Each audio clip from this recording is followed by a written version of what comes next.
that the board consider whether or not, if we're not going to recombine planning and zoning, if there was some opportunity to move the number of people on zoning into the planning box, because we are not actively using zoning because we've hired a hearing examiner.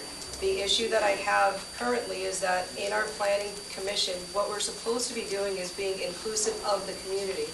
But we have set up a system that actually has removed the participation number of community because we don't have zoning issues. And so I wanted to have a discussion of, is there an option that allows us to allow for more members, because Bonner County as a whole has had a problem in the past of not having volunteers. That is not our problem today. We actually have a lot of people that are wanting to volunteer with our comp plan.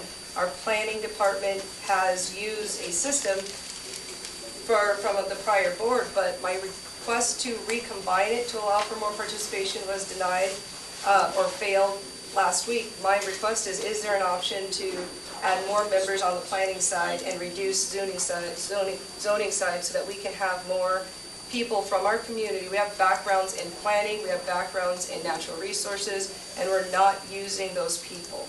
And I would like to see how we can be more inclusive in this role. If we don't have more involvement, we are going to continue to argue over our comp plan. And I'm trying to find a way to pull more people to the table of planning and zoning versus excluding, because the sound of doors slamming on the community is resounding throughout this county. So I don't know the answer, but that's the discussion, is can we do something? Because we're using the same people that have value, but we're not allowing new people to be part of what's happening. And we know that the educated person of 10 years ago, it's not the same education as the person that's graduating today. So we need to fill our board with more people. So that's my request to discuss. Mr. Chair. Commissioner Williams, can I ask you a couple questions? Is there a number you'd like to? I'm open to the conversation, to be quite frank. What size do you want to? Both commissions? One commission? How many seats? I mean, I don't know. This is first. I saw it on the agenda. I mean, what are we? The maximum number of people that we can have participate is what we should be shooting for.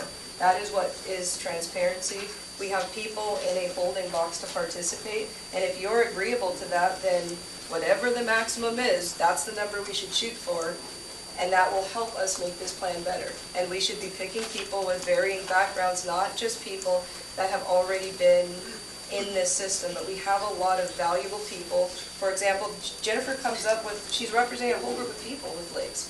Why not invite people like that on these boards? So whatever the maximum is, if it could be shifted, then it should be shifted.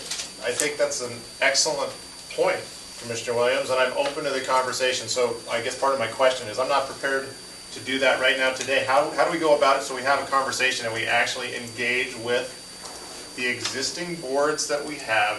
And so, yeah. So are you suggesting that today we just expand?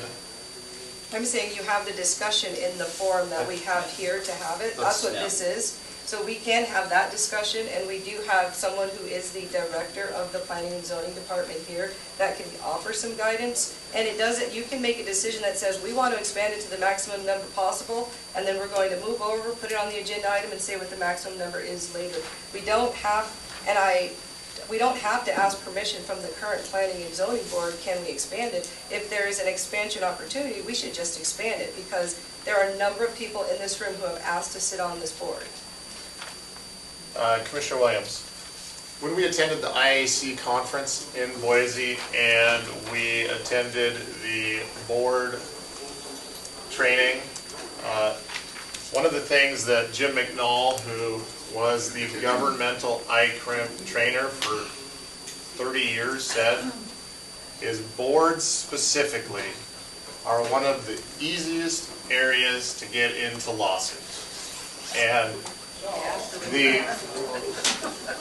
so I would like to try to avoid, I am super open to the idea of expanding, but I'm not super open to the idea of expanding so that we can have more lawsuits. And there was a couple of very clear points that were made by Mr. McNall, and some of them were, one of the most important features of a board is for it to function effectively, which I will reference. So what is the for all boards, I'm not sure what you're asking for today.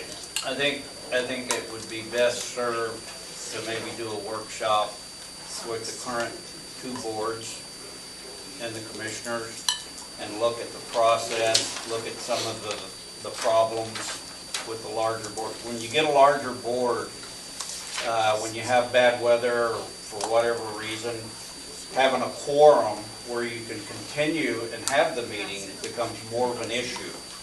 And so, Actually, that's the opposite.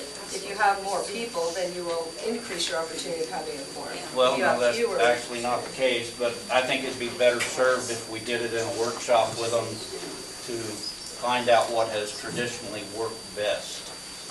That would be my recommendation. So how do we as a board communicate that we are going to encourage greater public participation in local government, which is what our goal is as a county? That's what we're supposed to be doing.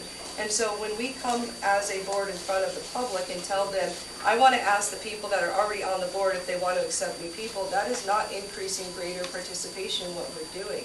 And that's where we can potentially be opening ourselves up for more tension within our own community by not opening the doors, accepting public comment, being okay.